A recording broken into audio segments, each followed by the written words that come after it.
Assalamualaikum warahmatullahi wabarakatuh. Mohon izin, saya Nata Mulia Hamami dari Bapas Palembang. Izin menyampaikan Learning Journal Agenda 2 tanggal 16 Mei 2024. Yang pertama, membahas mengenai loyal, di mana loyal merupakan berdedikasi dan mengutamakan kepentingan bangsa dan negara dengan komitmen, dedikasi, kontribusi, nasionalisme, dan pengabdian seluruhnya kepada negara. Kemudian yang kedua itu adaptif, di mana dalam adaptif ini kita mengantisipasi dan beradaptasi dengan perubahan lingkungan, mendorong jiwa kewirausahaan, memanfaatkan peluang-peluang yang berubah-ubah, dan terkait dengan kerjasama instansi, mitra, dan masyarakat. Kemudian dalam pembelajaran ini, adaptif ini diperlukan untuk melaksanakan tugas kita sebagai ASN.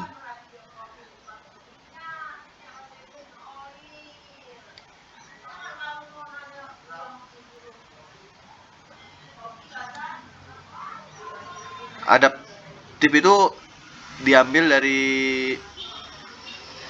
kata adaptasi, yaitu suatu proses yang menempatkan manusia yang berupaya mencapai tujuan-tujuan atau kebutuhan yang dihadapi lingkungan dan kondisi sosial yang berubah-ubah agar tetap bertahan. Kemudian terdapat batasan pengertian adaptif. Yang pertama, proses mengatasi halangan-halangan dari lingkungan, penyesuaian terhadap norma-norma yang untuk menyalurkan, kemudian proses perubahan untuk menyesuaikan dengan situasi yang berubah, kemudian mengubah agar situasi sesuai dengan kondisi yang diciptakan, memanfaatkan sumber-sumber yang terbatas untuk kepentingan lingkungan dan sistem. Kemudian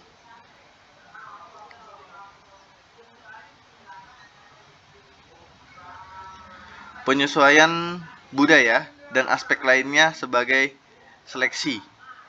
Kemudian yang terakhir, nilai-nilai berakhlak, yaitu kolaboratif. Kolaboratif sendiri merupakan suatu atau sebuah proses yang melibatkan norma bersama dan interaksi saling menguntungkan antar aktor governance. Kemudian kolaboratif dalam governance itu yaitu melalui wall of government atau konkretisasi kolaborasi pemerintah.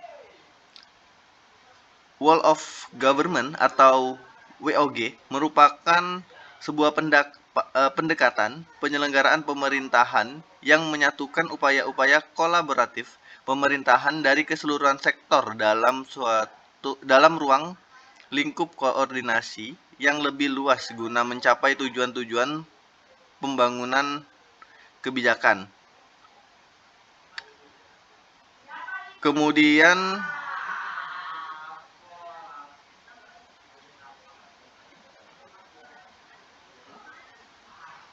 mengapa WOG?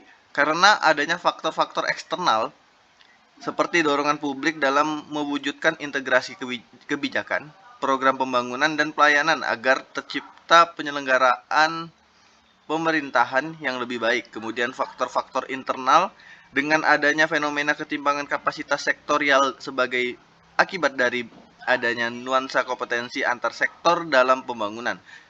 Dan khususnya dalam konteks Indonesia, keberagaman latar belakang nilai budaya, adat istiadat, serta bentuk latar belakang lainnya mendorong adanya potensi disintegrasi bangsa. Kemudian siloisasi, prinsip single purpose organization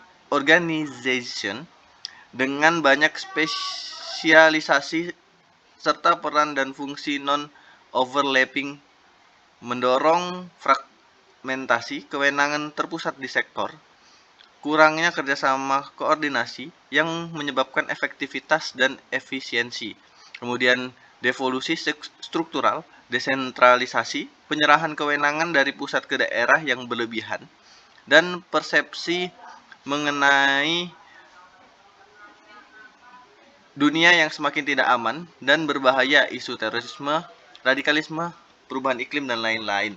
Kemudian manfaat dari WOG sendiri yaitu efisiensi, sharing informasi, lingkungan kerja, daya saing, akuntabilitas, dan koherensi kebijakan.